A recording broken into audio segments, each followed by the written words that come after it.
Boa tarde, gente. Tudo bem com vocês? Bem-vindos a mais uma semana de aulas. Bem-vindos a mais uma aula de filosofia. Que Deus nos abençoe, nos proteja e nos guarde em mais essa semana. Sem perda de tempo, nós já vamos começar com a correção da atividade que foi enviada para casa na semana passada, que se encontra na página 38. Então, pegue o livro. Apesar de nós termos algumas questões que são de cunho pessoal, outras poderão ser corrigidas, então eu peço que vocês acompanhem juntamente comigo. Na página 38, a primeira questão diz o seguinte: existem diversos tipos de moradia. Se você vive em uma região urbana, provavelmente as habitações mais comuns são as casas e os prédios. Porém, em outros lugares de clima, cultura ou condição social diferentes, as moradias podem ser de vários modelos. Observe as imagens seguintes e pesquise seus nomes, sua estrutura e o tipo de pessoa que geralmente os habita. Então, vocês têm 5 tipos de moradias diferentes e a sua função seria pesquisar sobre elas. Então, na página 39, moradia número 1, ela se chama iglus. É usada pelos esquimós durante o inverno e é feita de neve ou de blocos de gelo. Moradia número 2 são as palafitas, habitações construídas sobre estacas, comuns em regiões alagadiças, como nas margens dos rios. Em alguns lugares do Brasil, como a região Nordeste, esse tipo de moradia é destinado à população carente.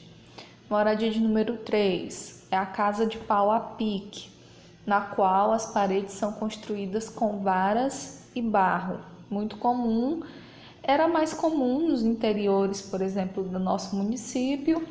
Hoje em dia, com o crescimento até dos interiores, essas casas têm sido substituídas pelas casas de alvenaria, de tijolos. Quarta moradia é a oca, casa feita com materiais rústicos e geralmente habitada pelos indígenas, coberta por palha, também tem armação de madeira. E a quinta moradia é um trailer, um vagão que serve de moradia para as famílias itinerantes, ou seja, as pessoas que ficam o tempo todo viajando, transitando, acabam se utilizando desse tipo de moradia. Segunda questão. Leia a canção abaixo para responder as perguntas. Opinião. Podem me prender, podem me bater, podem até deixar-me sem comer, que eu não mudo de opinião. Daqui do morro eu não saio não. Se não tem água, eu furo um poço. Se não tem carne, eu compro um osso e ponho na sopa. E deixo andar. Fale de mim quem quiser falar. Aqui eu não pago aluguel. Se eu morrer amanhã, seu doutor, estou pertinho do céu. Então, letra A, qual é a relação do narrador com a sua moradia? Ele se sente pertencente àquele lugar, Então, é uma relação de afeto e de pertencimento. Página 40, letra B. O sujeito da canção é apegado apenas à sua casa ou também à comunidade? Ele pede para você explicar. A comunidade onde ele vive, o morro, é uma extensão da sua casa. Ali é o seu lugar, onde ele encontra conforto e possibilidade de lidar com os problemas da vida. Então, ele não só se sente ligado com a sua casa, como também com a comunidade onde a sua casa está, as pessoas que o rodeiam. C. Que tipo de relação você tem com sua moradia e a sua comunidade? É uma resposta pessoal.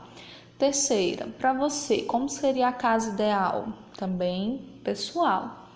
Quarta, as casas são locais onde estabelecemos relações com o grupo social familiar. Como você acha que devem ser essas relações?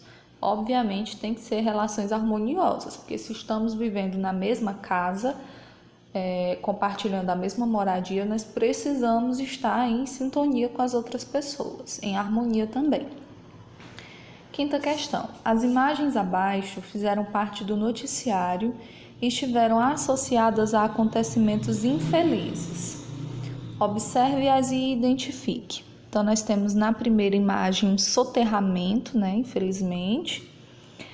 Na segunda, um alagamento. Eu estou indo aqui da esquerda para a direita, tá, gente? Então, a primeira imagem desse rapaz aqui de cima dá para perceber que a casa foi invadida, né, pela terra. Então pode ser um soterramento, pode ter acontecido, por exemplo, a queda de uma encosta. Às vezes as casas das favelas, principalmente, que são feitas aos pés dos morros, né, vem um deslizamento de terra e acaba invadindo a moradia. Tem essa moradia aqui de baixo, que é um alagamento, como vocês estão vendo, ó, todos os móveis da casa estão dentro da água. O homem que está aqui está com água até a cintura, também é um problema muito comum e recorrente. E na próxima imagem, que é a imagem da direita, nós temos uma casa em chamas, né, um incêndio. Então, na página 41, primeiro você ia dizer quais são os fatos que estão relacionados a essas imagens. Eu acabei de dizer para vocês, né? Apesar de ser pessoal, mas dá para a gente deduzir. Um soterramento, uma inundação e um incêndio. Como que a gente previne esses tipos de acidentes? No caso do soterramento, é evitar construir as casas nas encostas, né? Em locais onde a terra pode, onde as serras, morros podem provocar o deslizamento e acabar invadindo a moradia.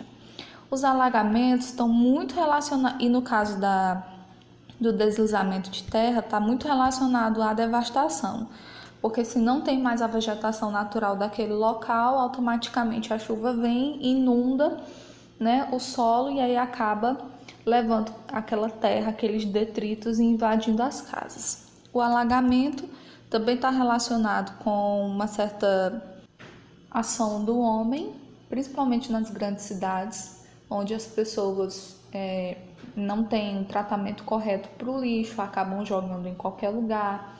Esse lixo é levado pela água da chuva ou por qualquer outro fator, entope os bueiros, que seria um local por onde a água deveria escoar.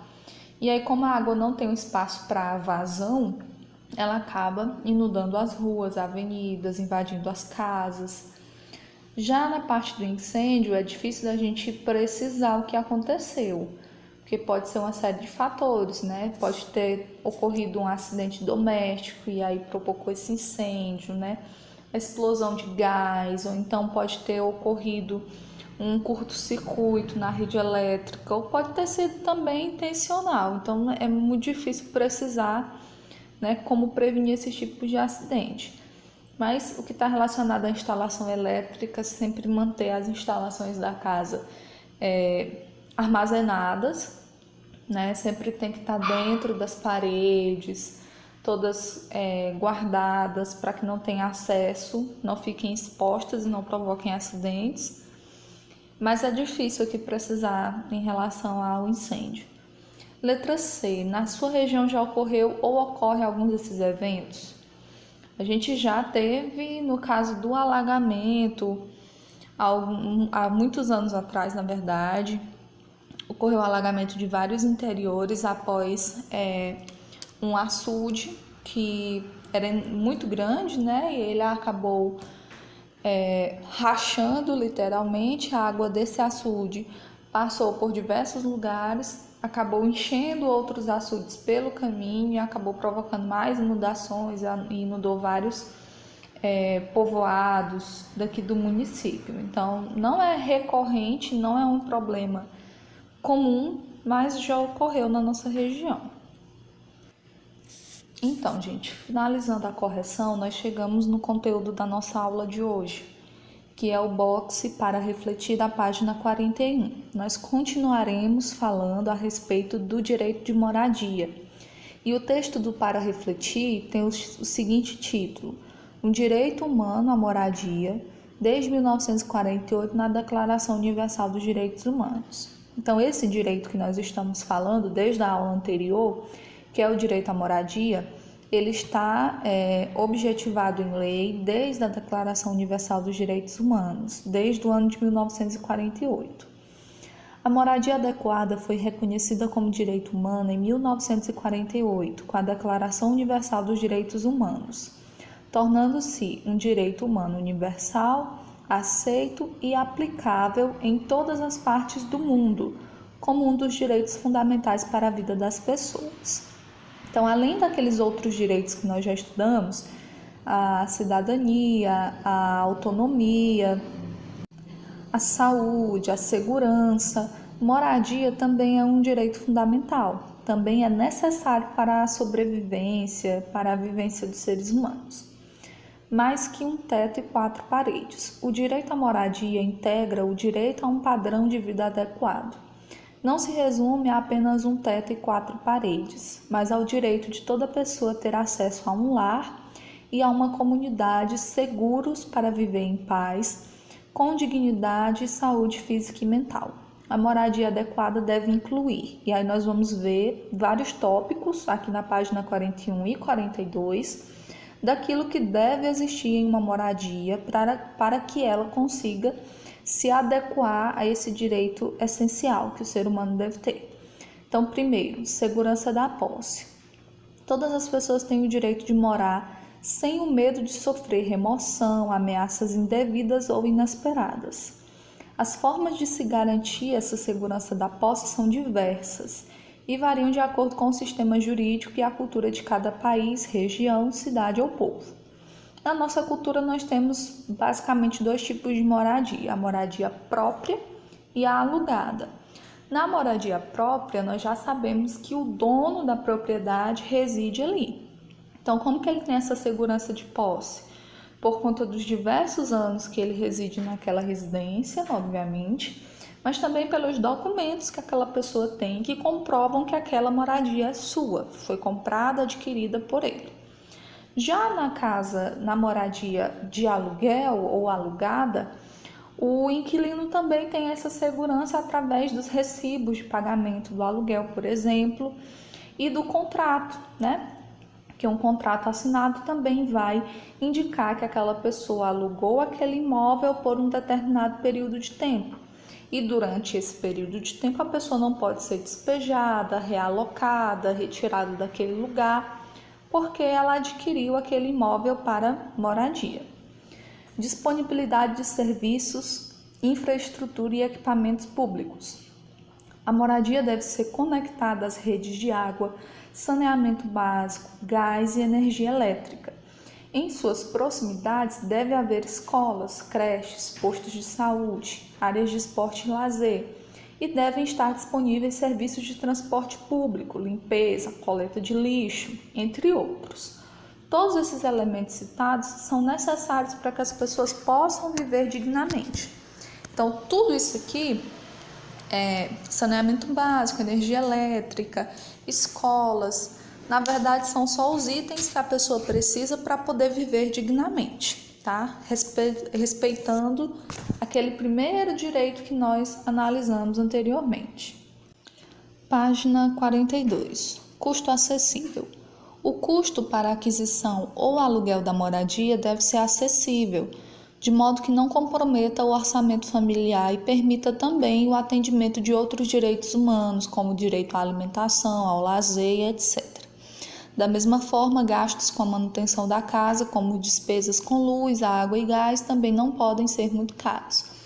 Esse custo acessível depende muito da região em que a pessoa vive. Obviamente, se a gente for comparar, por exemplo, pessoas que vivem na capital e pessoas que vivem no interior, o custo de vida da capital vai ser bem mais caro do que o custo de vida das pessoas do interior. Então, esse custo acessível ele vai variar de acordo com a pessoa, o local onde ela mora, a região, né? Enfim, são vários os aspectos. Habitabilidade. A moradia adequada tem que apresentar boas condições de proteção contra o frio, calor, chuva, vento, umidade, e também contra ameaças de incêndio, desmoronamento, inundação e qualquer outro fator que ponha em risco a saúde e a vida das pessoas. Além disso, o tamanho da moradia e a quantidade de cômodos, quartos e banheiros, principalmente, devem ser harmônicos com o número de moradores. Espaços adequados para lavar roupas, armazenar e cozinhar alimentos também são importantes. A habitabilidade é um tópico que não é respeitado em todas as moradias, infelizmente. Pessoas com poder aquisitivo menor dificilmente terão condições de adequar sua moradia para a quantidade de pessoas que vivem nas suas casas. É muito comum nós termos famílias que tenham mais de 5 membros, mais de 6 membros, né? Pessoas que estão ali vivendo naquele local que não tem um espaço único para cada uma delas, né? Por exemplo, se nós temos 5 pessoas em casa, nós temos o casal mais 3 filhos. É muito comum que 2 filhos, por exemplo, dividam um quarto, né? Então, não é que seja um ponto ruim ou um ponto incorreto. Mas, quando a gente ultrapassa a quantidade de moradores adequados para uma residência, começa a acontecer conflitos, né? Porque crianças estão ali em convivência com adolescentes e adolescentes com adultos, e cada faixa etária da vida tem uma necessidade de privacidade diferente, né? Tem costumes e hábitos diferentes. Então é muito complexo também falar sobre habitabilidade. Sem falar nas pessoas que residem nas favelas, ou então das pessoas que moram nos interiores, né? Que a moradia realmente não vai ter condições de se adequar à realidade da família. Vai ter bem mais membros, bem mais pessoas naquela casa do que espaço para acomodá-las. Não discriminação e priorização de grupos vulneráveis. A moradia adequada deve ser acessível a grupos vulneráveis da sociedade, como idosos, mulheres, crianças, pessoas com deficiência, pessoas com HIV, vítimas de desastres naturais e etc. As leis e políticas habitacionais devem priorizar o atendimento a esses grupos e levar em consideração as suas necessidades especiais. Além disso, para que o direito à moradia adequada se cumpra, é fundamental que o direito à não discriminação seja garantido e respeitado.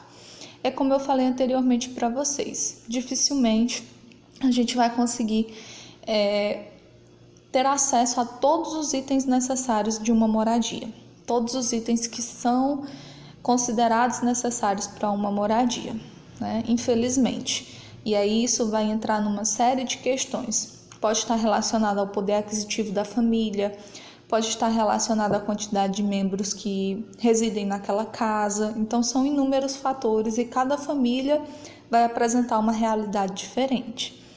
Localização adequada. Para ser adequada, a moradia deve estar em local que ofereça oportunidade de desenvolvimento econômico, cultural e social. Ou seja, nas proximidades do local da moradia deve haver ofertas de emprego e fontes de renda, meios de sobrevivência, rede de transporte público, supermercados, farmácias, correios e outras fontes de abastecimento básicas.